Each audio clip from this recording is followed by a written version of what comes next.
नमस्कार दोस्तों, स्वागत है आपका अप स्टडी के डिजिटल लर्निंग प्लेटफॉर्म पर। मैं ओम प्रकाश यादव एक बार फिर आपके बीच उपस्थित हुआ हूं मैथ की एक नई क्लास लेकर। पिछली क्लास में दोस्तों देखा कि नंबर सिस्टम का एक पार्ट हो चुका है। उसमें अपन ने संख्याओं के बारे में अध्ययन किया कि कौन कौन संख्या होती हैं। चलिए दोस्तों, आज की क्लास स्टार्ट करने से पहले अपन पिछली वाली क्लास को हल्का हल्का रिवीजन कर लेते हैं। देखते हैं दोस्तों, पढ़ा आपने पिछली क्लास में संख्याओं के बारे में पढ़ा। संख्याओं में अपन ने पढ़ा कि प्राकृत संख्या के बारे में पढ़ा, पूर्ण संख्या के बारे में पढ़ा, अपन ने एक पूर्णांक संख्या के बारे में पढ़ा और सम संख्या के बारे में पढ़ा। दोस्तों, सम संख्या के बारे में पढ़ा, एक भाज्य संख्या के बारे में पढ़ा और अभाज्य संख्या के बारे में पढ़ा। दोस्तों, चलिए एक बार इनका हल्का हल्का रिवीजन कर लेते हैं पिछली क्लास का। दोस्तों, मैंने कल बताया कि प्राकृत संख्या क्या होती है। प्राकृत संख्या दोस्तों एक से स्टार्ट होकर 1, 2, 3 और अनंत तक जो संख्याओं के मध्य जो भी संख्या आती है उसको प्राकृत संख्याओं में काउंट किया जाता है दोस्तों। और पूर्ण संख्या प्राकृत संख्या होती है, लेकिन इसमें जीरो और ऐड कर लिया जाता है दोस्तों। इसलिए इसकी सीरीज जीरो से स्टार्ट होकर 1, 2, 3 और ये भी अनंत तक जाती है दोस्तों। यह पूर्ण संख्या हो जाती है। प्राकृत संख्या मैंने बताया था कल कि प्राकृत संख्या पूर्ण संख्या होती है, लेकिन पूर्ण संख्या पूर्णांक प्राकृत संख्या नहीं होती है दोस्तों, क्योंकि इसमें जीरो को भी ऐड कर लिया जाता है, जिस कारण पूर्ण संख्या को प्राकृत संख्या नहीं कह सकते। लेकिन प्राकृत संख्या पूर्ण संख्या होती है क्योंकि इसमें सभी प्राकृत संख्याओं का समावेश होता है दोस्तों। चलिए अगली संख्या के बारे में बात करते हैं, पूर्णांक संख्या। पूर्णांक संख्या दोस्तों माइनस और प्लस दोनों में चलती है। इससे आशय है जैसे ये प्राकृत संख्या के साथ साथ पूर्ण संख्या तो होती है दोस्तों। पूर्ण संख्या तो होती है, ये प्लस इन्फिनिटी तक जाती है। और इसको पीछे की तरफ चले दोस्तों तो यह है -1, -2, -3, इस प्रकार नेगेटिव इन्फिनिटी तक भी जाती है। पूर्णांक संख्या में प्राकृत संख्या और पूर्ण संख्या दोनों का समावेश होता है दोस्तों। इसलिए कह सकते हैं कि सभी प्राकृत संख्या पूर्णांक संख्या होती है और सभी पूर्ण संख्या भी पूर्णांक संख्या होती है दोस्तों। मैंने कल सम संख्याओं के बारे में बताया था आपको कि जिस संख्या में 2 का पूरा भाग जाता है दोस्तों, या 2 से विभाजित होती है, वह संख्याएं सम संख्या होती हैं। और विषम संख्या के बारे में बताया मैंने कल कि जिस संख्या में 2 का भाग नहीं जाता हो वह विषम संख्या होती है दोस्तों। जैसे 1, 3, 5, 7, 9 ये सभी ही विषम संख्याएं हैं दोस्तों। चलिए आगे की संख्या का बात करते हैं, भाज्य संख्या के बारे में मैंने बताया था पिछली क्लास में कि जिस संख्या में स्वयं और 2 के अलावा किसी अन्य संख्या का भी भाग जाता हो उसे भाज्य संख्या कहते हैं दोस्तों। और अभाज्य संख्या वह संख्या जिसमें स्वयं और 1 के अलावा किसी संख्या का भाग नहीं जाता हो उसे अभाज्य संख्या कहते हैं दोस्तों। तो देखते हैं, शुरुआत करते हैं 1 से। तो 1 दोस्तों एक न तो भाज्य संख्या है दोस्तों और न ही अभाज्य संख्या है। 1 को किसी में काउंट नहीं किया जाता है। भाज्य और अभाज्य में दोस्तों अगली संख्या आती है 2।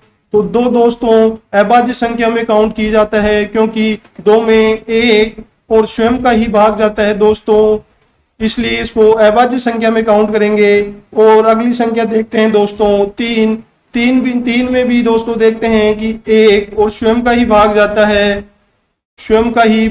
है, इसलिए इसको भी अभाज्य संख्या में काउंट करेंगे दोस्तों। अगला नंबर आता है 4 दोस्तों सबसे छोटी अभाज्य संख्या है। एग्जाम में सीधा क्वेश्चन पुटअप हो जाता है दोस्तों कि सबसे छोटी भाज्य संख्या कौन सी होती है दोस्तों, तो वह होती है 4। इसलिए 4 सबसे छोटी भाज्य संख्या हो गई।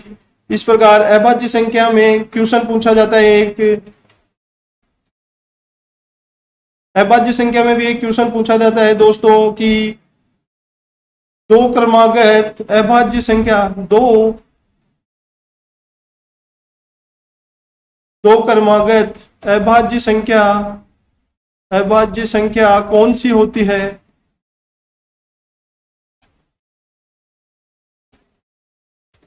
कौन सी होती है? तो दो क्रमागत अभाज्य संख्या से आशय है दोस्तों कि दो लगातार आने वाली अभाज्य संख्याओं से। तो कल देखा क्लास में कि 2 और 3 अभाज्य संख्या है जो क्रमागत आने वाली संख्या है। दोस्तों अभाज्य संख्याओं में एक क्वेश्चन सीधा इस प्रकार ही पूछा जाता है कि कौन सी संख्या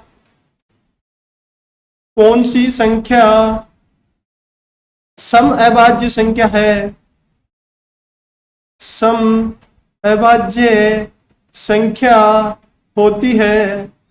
तो दोस्तों देखा कि जो प्रथम अभाज्य संख्या होती है 2, वह ही सम अभाज्य संख्या होती है। इसके अलावा सभी अभाज्य संख्याएं विषम होती हैं। नंबर 2 ही एकमात्र ऐसी संख्या है जो सम अभाज्य संख्या होती है दोस्तों। और दोस्तों कल अभाज्य संख्याओं में अपन ने पढ़ा था कि 1 से 25 तक कितनी अभाज्य संख्याएं होती हैं, 1 से 50 तक कितनी अभाज्य संख्याएं होती हैं। दोस्तों इनसे क्वेश्चन सीधा पुटअप हो जाता है कि बताइए 1 से 100 के मध्य कितनी अभाज्य संख्याएं होती हैं। दोस्तों ऐसा क्वेश्चन भी पूछा जाता है। चलिए दोस्तों 1 से 25 तक कितनी अभाज्य संख्या होती है, कल की क्लास में चर्चा की कि 9 होती है, और 1 से 50 तक 15 होती है दोस्तों, 1 से 75 तक 21 होती है, और 1 से 100 तक अभाज्य संख्याओं की संख्या 25 होती है दोस्तों।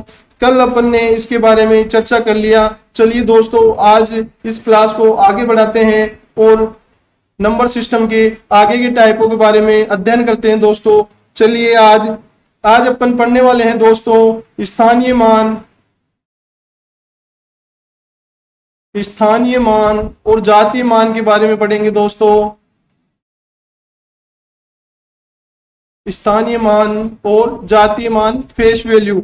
चलिए दोस्तों एक उदाहरण लेकर समझते हैं कि स्थानीय मान और जातीय मान क्या होता है। जैसे उदाहरण ले लिया दोस्तों 5676, ये उदाहरण ले लिया, एक कोई भी नंबर ले लिया। इससे देखते हैं कि स्थानीय मान क्या होता है और जातीय मान क्या होता है। दोस्तों जातीय मान से आशय है कि जिस संख्या का जातीय मान पूछा जाएगा, जिस संख्या का जातीय मान पूछा जाएगा उस अंक का स्वयं मान ही उसका जातीय मान होगा, अर्थात इस एग्जाम्पल से देखते हैं कि जैसे क्वेश्चन में पूछा जाए 5 का जातीय मान क्या होगा, तो दोस्तों 5 का जातीय मान 5 ही होगा। जिस किसी संख्या से किसी अंक का यदि जातीय मान पूछा जाए तो उसका जातीय मान वह स्वयं संख्या ही या स्वयं अंक ही होगा। जैसे इसमें दोस्तों 6 का जातीय मान 6 होगा, 7 का जातीय मान दोस्तों 7 होगा, और 6 का जातीय मान दोस्तों 6 होगा। इस प्रकार जिस संख्या में किसी अंक का जातीय मान पूछा जाएगा वह अंक ही उसका जातीय मान होगा। चलिए दोस्तों स्थानीय मान के बारे में चर्चा करते हैं। एक उदाहरण ले लेते हैं 56768, इसका स्थानीय मान बताना है। स्थानीय मान सभी अंकों का, दोस्तों इस क्वेश्चन में देखेंगे कि स्थानीय मान, सबसे पहले 8 का स्थानीय मान बताना है। 8 का स्थानीय मान क्या होगा, तो दोस्तों देखते हैं कि स्थानीय मान से आशय है कि वो कौन से स्थान पे स्थित है। कौन से स्थान से मतलब है दोस्तों, या इकाई पे स्थान पे स्थित है, या दहाई पे है, या सैकड़े पे है, या 1000 पे है, या 10,000 पे है।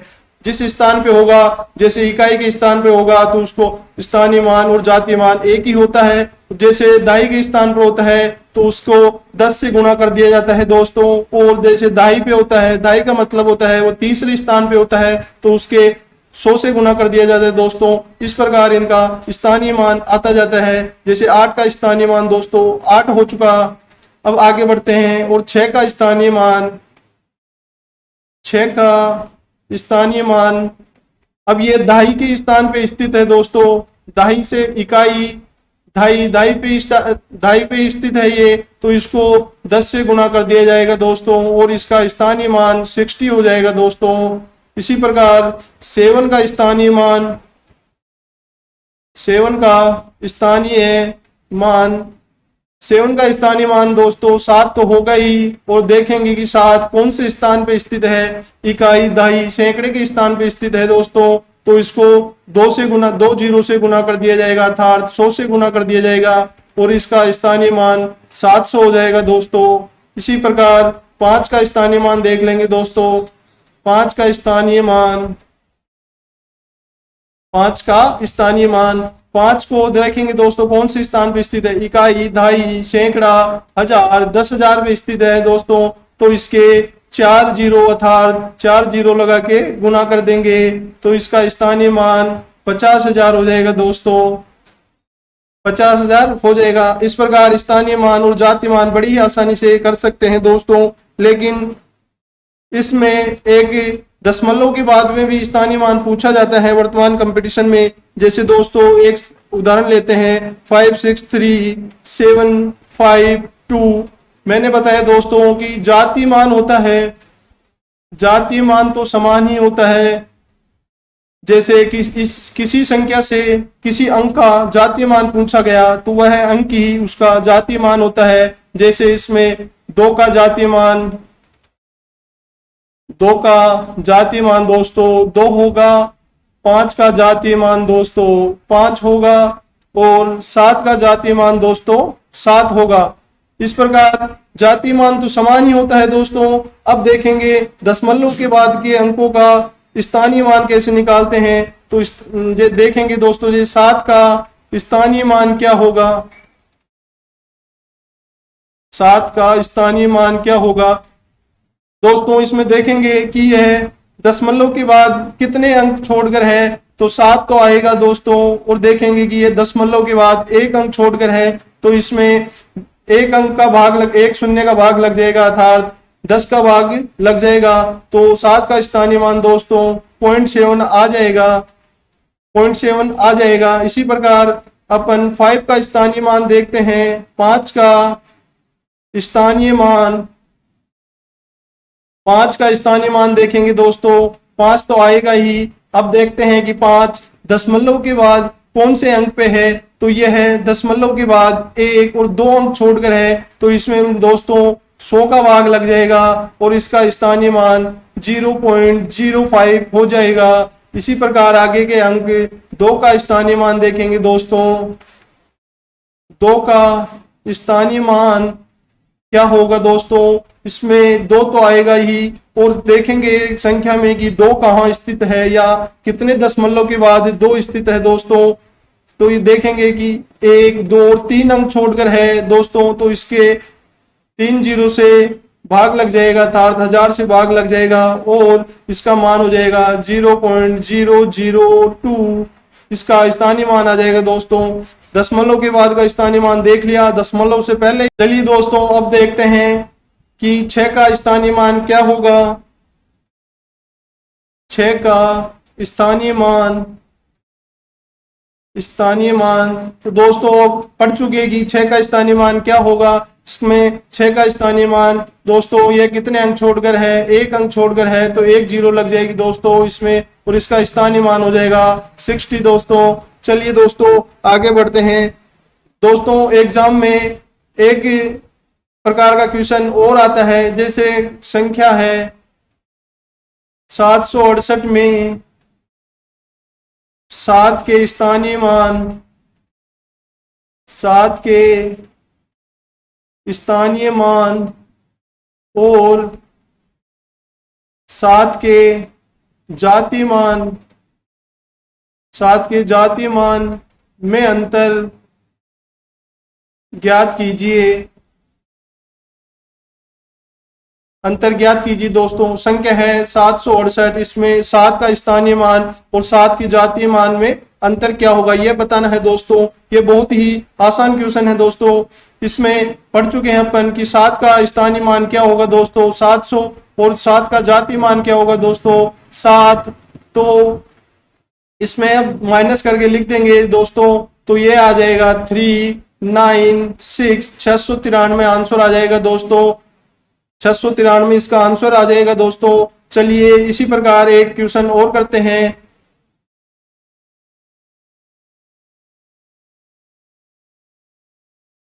7680 में 7 के स्थानीय मान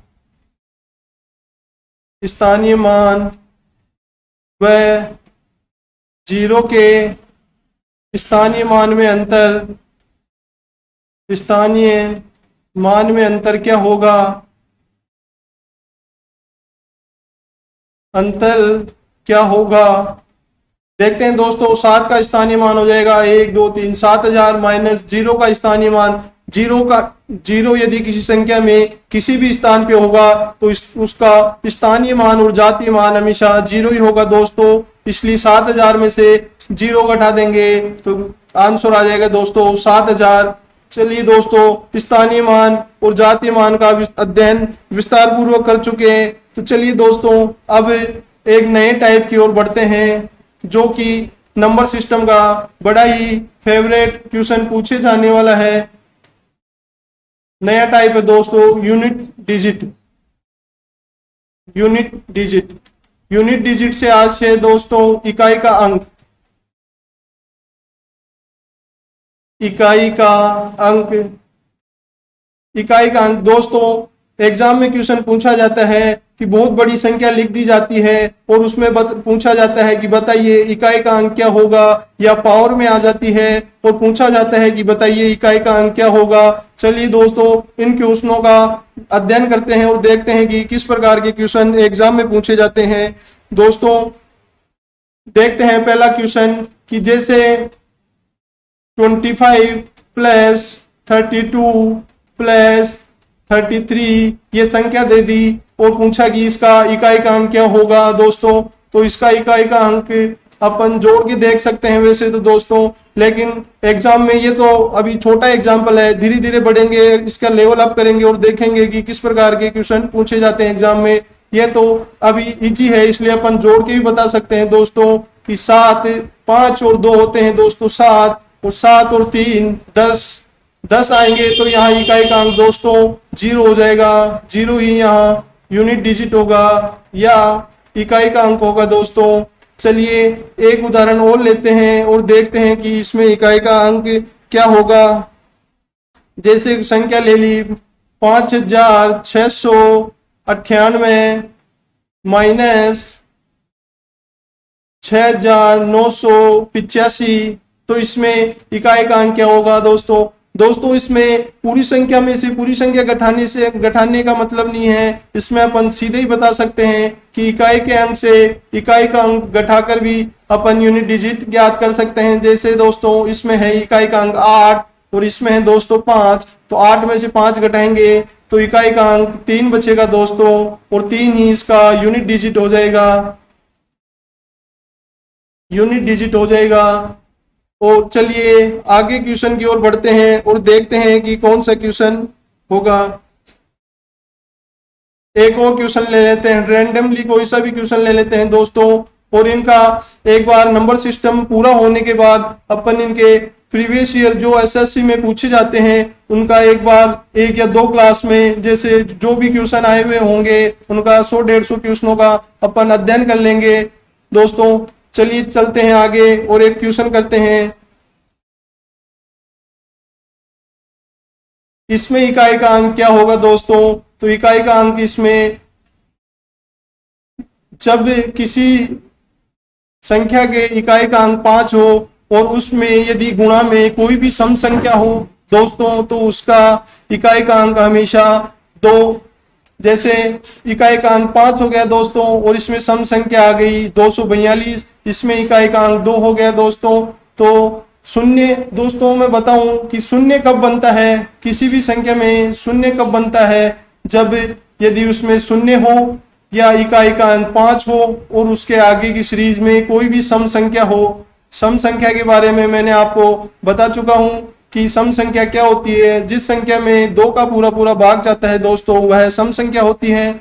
इसलिए सम संख्या कोई भी सम संख्या हो, जैसे 2, 4, 16, 252, कोई भी सम संख्या हो और एक संख्या में इकाई का अंक 5 हो दोस्तों, तो 5 और सम संख्या हमेशा गुणा होकर आपस में शून्य ही बनाती है। इसलिए दोस्तों इस क्वेश्चन में देखेंगे, यहाँ इकाई का अंक 5 है दोस्तों और यह एक सम संख्या से गुना हो रहा है दोस्तों, तो इसका इकाई का अंक या यूनिट डिजिट 0 ही होगा दोस्तों। ये तो क्वेश्चन इजी वाले क्वेश्चन हो गए। चलिए अब लेवल अप करते हैं और आगे के क्वेश्चन देखते हैं दोस्तों।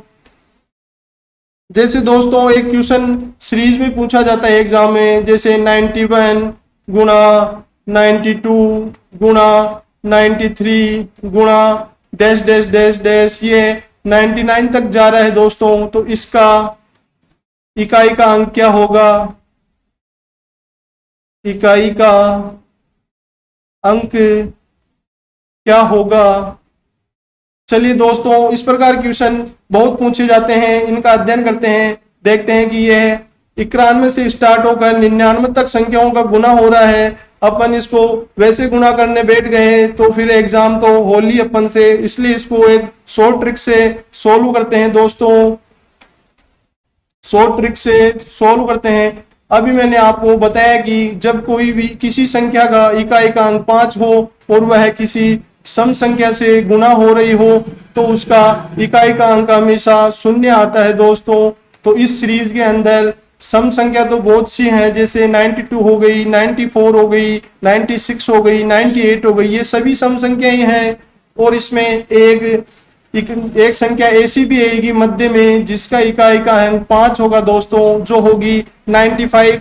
तो 95 किसी भी सम संख्या से गुना करके दोस्तों शून्य बनाएगी, इसलिए इसका इकाई का अंक शून्य हो जाएगा दोस्तों। चलिए दोस्तों आगे इसी प्रकार एक और क्वेश्चन लेते हैं और उसको सोल्व करने की कोशिश करते हैं।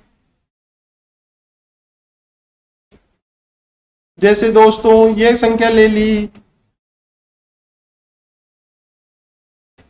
5042 गुना 6556, इसको गुणा करने पे इकाई का अंक क्या होगा दोस्तों। तो अपन इसको सीधे ही बता सकते हैं कि 6 को 2 से इंटू करने पर 12 आएगा।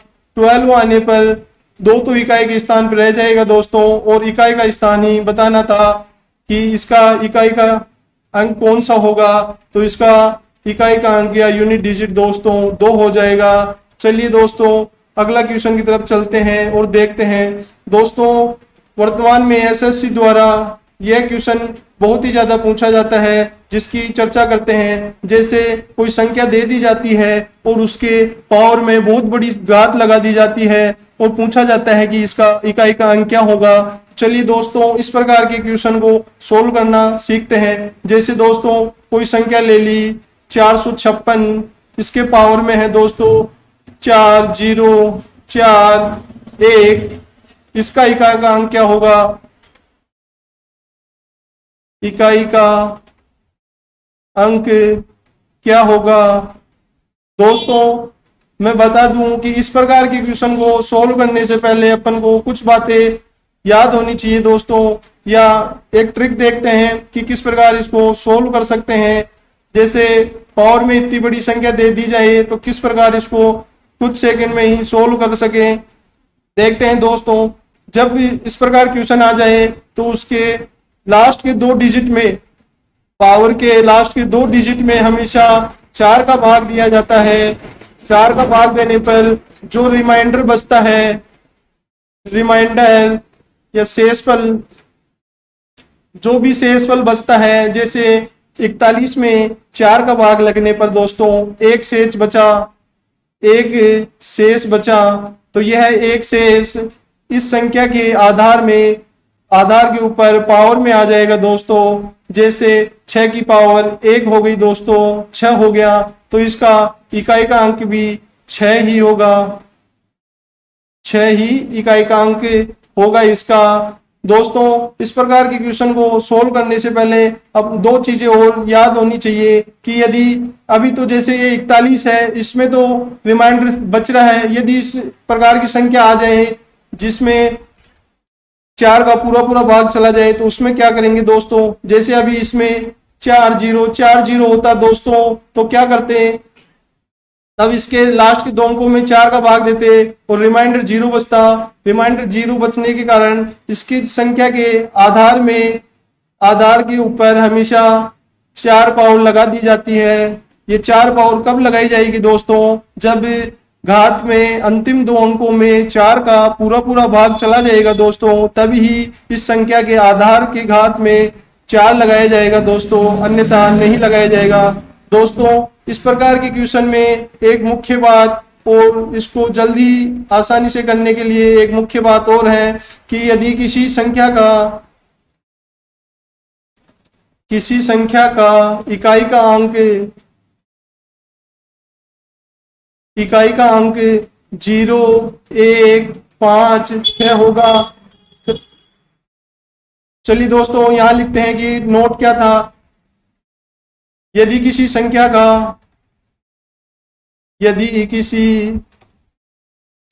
का इकाई का अंक 0 1 5 और 6 में से कोई भी होगा दोस्तों, फिर यदि इनके ऊपर कितनी भी बड़ी घात हो, कितनी भी बड़ी घात या पावर हो दोस्तों, पावर घात हो, तो इनका मान हमेशा 0 1 5 और 6 ही होगा दोस्तों। तो यह बात भी हमें याद होनी चाहिए कि जैसे अभी अपन ने पिछला क्वेश्चन किया था 676 के पावर में 404 थी, तो इसको दोस्तों सोल्व करने की भी आवश्यकता नहीं थी, क्योंकि इसका इकाई का अंक 6 है और इकाई के अंक 6 के ऊपर कितनी भी घात हो दोस्तों तो वह हमेशा 6 ही आएगी दोस्तों। किस प्रकार, जैसे 6 की पावर का 1 का मतलब होता है 6, 6 की पावर 2 का मतलब होता है 36, 6 की पावर 3 का मतलब होता है 216। यह इस प्रकार 6 की कितनी भी पावर हो उसका इकाई का अंक हमेशा 6 ही आएगा दोस्तों। चलिए दोस्तों आगे भी और क्वेश्चन लेकर सोल्व करते हैं, आगे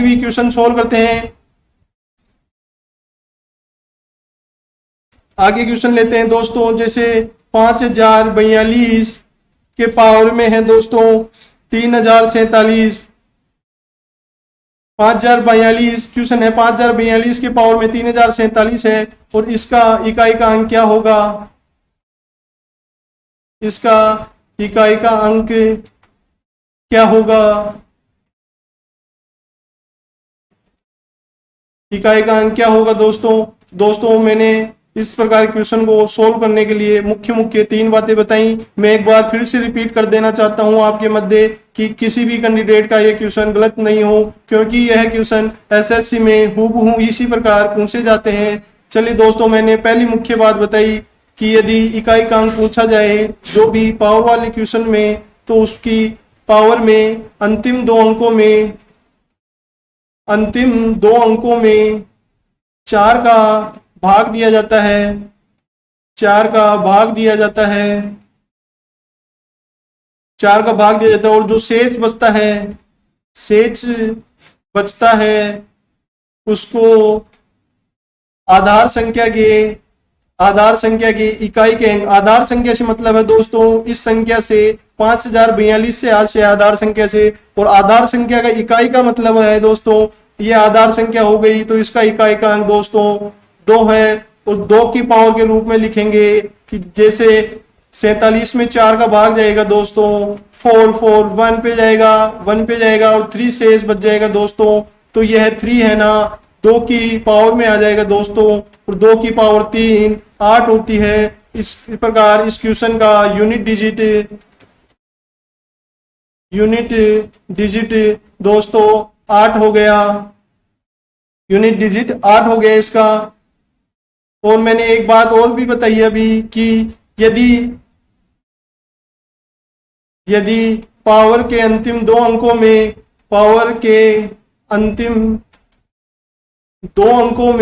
यदि 4 का पूरा भाग चला जाता है या रिमाइंडर 0 बचता है, तो आधार संख्या के इकाई के अंक के ऊपर हमेशा पावर में 4 लिखा जाता है। और एक बात मुख्य और बताई कि यदि किसी संख्या का इकाई का अंक 0, 1, 5, 6 में से हो दोस्तों, तो उसके पावर में यदि कितनी भी संख्या हो, चाहे 1 से लेकर 1 लाख तक संख्या हो, तो उसका इकाई का अंक वही आने वाला है दोस्तों। जैसे 0, 1, 5, 6 में पावर में कितनी भी संख्या हो, तो उसका इकाई का अंक हमेशा 0, 1, 5, 6 ही आएगा। दोस्तों आज देखा कि नंबर सिस्टम की क्लास 2 हो चुकी, उसमें जाति मान, स्थानीय मान के बारे में अध्ययन किया, और एक यूनिट डिजिट का जो बहुत ही बड़ा क्वेश्चन आता है एग्जामों में, उसका भी अध्ययन किया। दोस्तों यदि आपको ये सेशन अच्छा लगा हो तो वीडियो को लाइक और चैनल को सब्सक्राइब जरूर करिए। चलिए दोस्तों, अब समय हो चुका है आपसे विदा लेने का। कल फिर मिलते हैं इसी समय पे।